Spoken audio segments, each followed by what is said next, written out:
ऐसा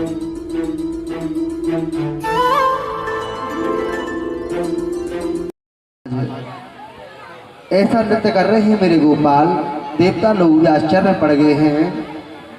तांबुल का आदान प्रदान भी करते हैं, आलिंगन आदि भी करते हैं। चंद्रमा शोषण किस्सा हो गया, देवांगनाएं मूर्छित हो गई और भगवान शंकर जी दौड़े दौड़े आए, और लेकिन अंदर जाने की अनुमति नहीं है।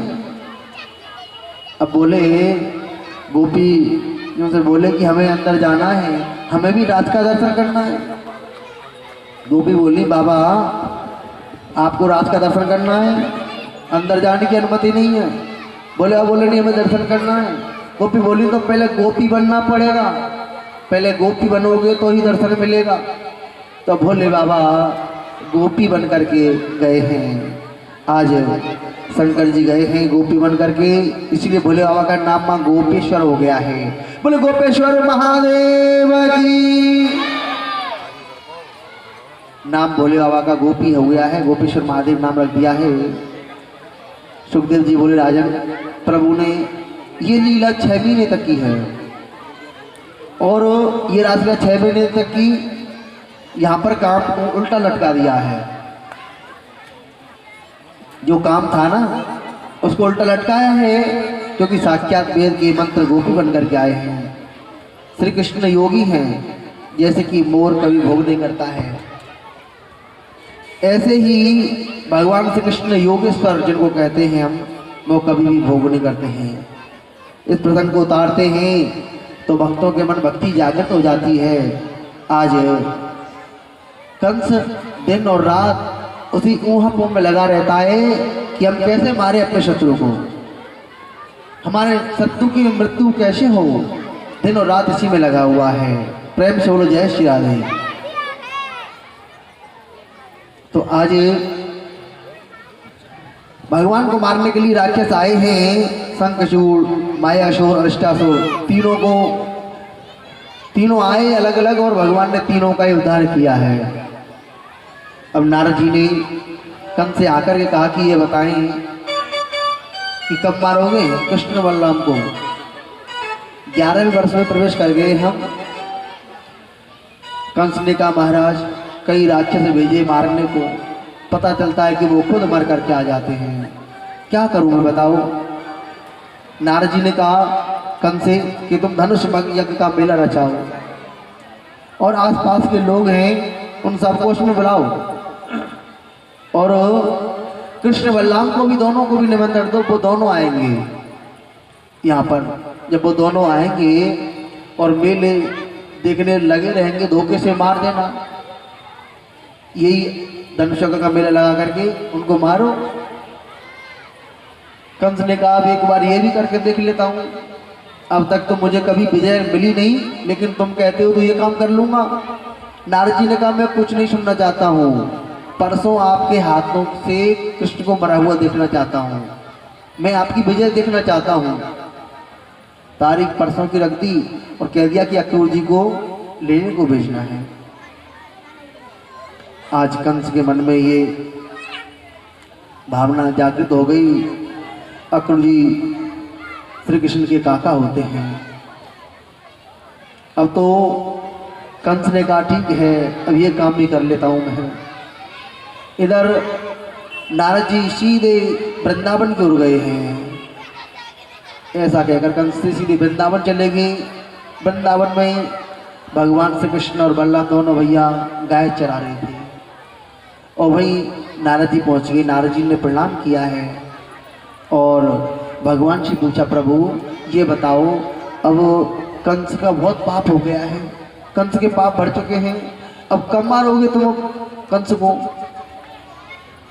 भगवान बोले नारद तुम्हारी बात समझ में नहीं आती है, तुम यहाँ आकर के मुझसे कंस के बारे में कह रहे हो, और वहाँ कंस के पास जाकर के मेरे बारे में बोल के आए हो कि तुम कब मारोगे कृष्ण को। नारद जी बोले भगवान आप जानते हैं ना मैं वही काम करता हूँ जिसमें संसार का हित हो, सबका हित होना चाहिए, वही काम मैं करता हूँ। तो अब कंस का समय आ गया है, उसकी मृत्यु हो जानी चाहिए। भगवान ने कहा ठीक है तारीख परसों की रख दी है। इतना कह करके नारद जी चले गए हैं। इधर कंस ने अक्रूर जी को बुलाया है और कहा कि तुम सीधे वृंदावन जाओ और वृंदावन जाकर के जो दोनों पुत्र हैं ना वसुदेव जी के, कृष्ण और बलराम, दोनों को लेकर के आओ। दोनों से कहना कि मथुरा में धनुष यज्ञ का मेला लगा हुआ है, वो दोनों मेले देखने के लिए आएंगे, हम लोग को धोखे से मार देंगे, लेकर के आओ। अब अक्रूर जी सोच रहे हैं कि नहीं जाऊंगा तो बड़ा दुष्ट है, मुझे ही मार डालेगा। आज इसके मन में ये प्रेरणा कैसे जग गई कि कृष्ण और बलराम को लाने की। अक्रूर जी रथ को सजाने लगे हैं। अक्रूर जी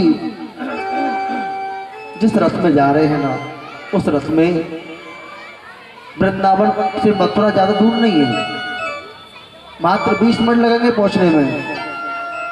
और अक्रूर जी को ठीक 10 घंटे लगे हैं, बीच में ही समाधि लग गई। अक्रूर जी ने, अब अक्रूर जी को ज्ञात हुआ कि आज मुझे प्रभु का दर्शन मिलेगा, आज मैं अपने भगवान के दर्शन करूंगा। तब अक्रूर जी सीधे गए हैं वृंदावन की ओर और जाकर के गोविंद के दर्शन मिले हैं अक्रूर जी को। अक्रूर जी ने कहा, लाला तुझे मालूम है मैं क्यों आया हूँ? मेरे कन्हैया ने कहा, काका जी प्रणाम करता हूँ, मुझे मालूम है कि कंस ने हमको मारने को बुलाया है, लेकिन ये बात तुम मेरी मैया यशोदा से मत कहना, मेरे बाबा से मत कहना कि कंस ने हमको मारने को बुलाया है, मेरे ब्रजवासी से मत कहना। सिर्फ उनसे तो ये कहना कि हम वहाँ मेला देखने जा रहे हैं, मेला देख करके 1-2 दिन में वापस होकर के आ जाएंगे, ये कहना है तुमको। अक्रूर जी को सब कुछ समझा दिया है भगवान ने। अक्रूर जी को लेकर के भगवान आए हैं मैया यशोदा के पास में। आज जैसे ही नंद जी यशोदा जी दोनों ही हैं तो वहाँ पहुँचे हैं, वह सत्कार हुआ है, भोजन आदि हुआ। भोजन से निवृत्त होकर के अक्रूर जी के पास में नंद बाबा यशोदा मैया सब बैठे हुए हैं। और नंद जी ने पूछा कि तुम कैसे आए हो? तो अक्रूर जी ने कहा कि कंस के यहाँ धनुष यज्ञ का मेला लगा हुआ है और कृष्ण बलराम दोनों को बुलाया है, इसलिए मैं इनको लेने आया हूँ, आप इनको मेरे साथ में भेज दो 2 दिन के लिए। यशोदा मैया भोजन करने बैठी थी और हाथ में पानी का गिलास था।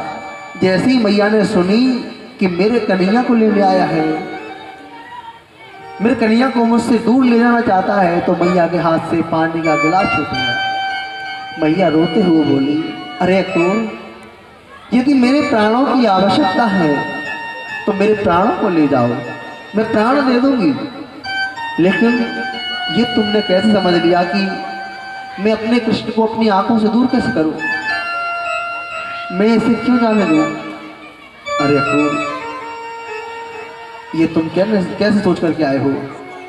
इधर भगवान अपनी मैया की गोदी में आगे अंक में लिपट गए, कहने लगे, मैया तू हमें कहीं भी जाने ना दे, इसे लगा करके रखोगी, कभी तो बाहर जाना होगा, इसीलिए कोई बात नहीं है, इनको भेज दो, इनके साथ मैं भी चला जाऊंगा।